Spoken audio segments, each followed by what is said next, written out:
الإخوان والأخوات، السلام عليكم ورحمة الله تعالى وبركاته، ومرحبا بكم في فيديو جديد على قناة زكي تي في. دائما سفيان يتمنى أن تكونوا في تمام الصحة والعافية إن شاء الله. اليوم الفيديو ديالنا طلبا الرغبة ديال بعض الإخوان اللي كتبوا لي في التعليقات: سفيان دير بنا دويرة في تجزئة العزوزية الجديدة اللي غادي يحولوا لها الناس تاع بين القشالي. كما تنعرفوا ان الناس تاع بين القشالي راه بداو الناس تستفدوا من التعويض في هذه التجزئه ديال العزوزيه الجديده اللي بعيده تقريبا على المحطه الطرقيه العزوزيه، تقريبا شي 200 حتى 300 متر، ما بعيداش بزاف، قريبه بزاف للمحطه. ان شاء الله اليوم غادي نديروا واحد الدويره. كما تشوفوا حنا دابا راه كاينين في وسط التجزئه الجديده، راه الناس بدات تبني. كما تشوفوا الناس راه تيبنيو والناس راه تيوجدوا. اللي قبض التعويض راه جا هنايا شد التعويض. كما تشوفوا هنا راه الشوارع كبيره، ها انتم راه دار واحد الشارع دايز من وسط التجزئه، شارع كبير تبارك الله. وها انتم كما تشوفوا كاينين بعض الديور هما على اليمين ديالي على اليسار ديالي مبنيين مصلوحين. الناس راه شاريين هنايا وبانيين. كاينين ناس تاع التعويض تا هما راه تيشدو اللي يريب راه تيقبض التعويض ديالو، الرقم التساس ديالو، تيجي هنايا وتيبني وتيجي يسكن.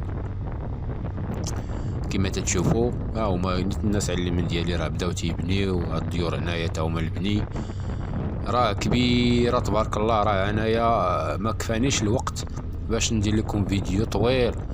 راه تبارك الله راه كبيره بزاف كاع. راه تندير هكا. شوفوا هانتوما، شوفوا السيسان هنايا راه باقيين على اليمين ديالي.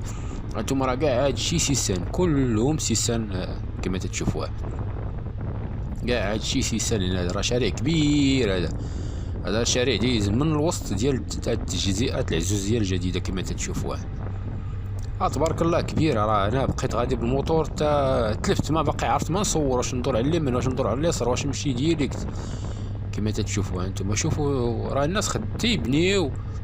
هنايا الطريق مسدوده، كاينين هاد القوادس. غادي ندور من هنايا. هنايا انا راجع للجهه ديال العزوزيه. كما تشوفوا الناس راه تتبني. اللي قبل التعويض كما قلت لكم الناس ديال بين القشالي اللي قبضوا التعويض ريبوا واستافدوا راه تيجيو تيبداو يبنيو. هانتوما تشوفوا راه كاع هادشي شي سيسان كلشي. هانتوما هنا راه مصلوحه الطريق. هاد الطريق يلاه مزفته، يلاه داز ليها الزفت. كما تشوفوا هاد الطريق، شوفوا هنايا راه كاين البافي، كاين داكشي مكادينو. زعما تبارك الله تجزئه زوينه، مستقبل واعد بالنسبه للناس اللي تيقلبوا على السيسان يجيو هنا يسولوا على راسهم. راه كاين اللي بغى يبيع، كاينين سيسان واقيلا الاستفاده من هنايا. كما تشوفوا واحد الدار هي راه تتبنى حتى هي، راه مطلق البني هنا. كما تشوفوا الناس راه تتبني، راه اللي عنده الامكانيات باش يشري ويبني راه تيشري وتيبني، ولا اللي جا مستفد الاستفاده ديال التعويض اللي قبض التعويض من القشالي راه تيجي تيستافد. هنا نتوما شوفوا شحال كبيره. راه مشيت انايا تعيت ما حديتهاش كاع، والله ما حديتها. كاع هادشي كله سيسان. شوفوا كتيبانو السيسان من هنايا كاع الدنيا خاويه. الشارع هذا عاوتاني على اليسار غادي بيه حتى الراس. يلا نخليكم مع الفيديو واش الناس اللي بغاو ياخذوا اي فكره على التجزئه العزوزيه الجديده، وطلبا بعض الاخوان اللي كتبوا لي في التعليقات ديروا بينا دويرات ما كنشوفوا الدنيا كي دايره. يلا نخليكم مع الفيديو، وتحية سفيان.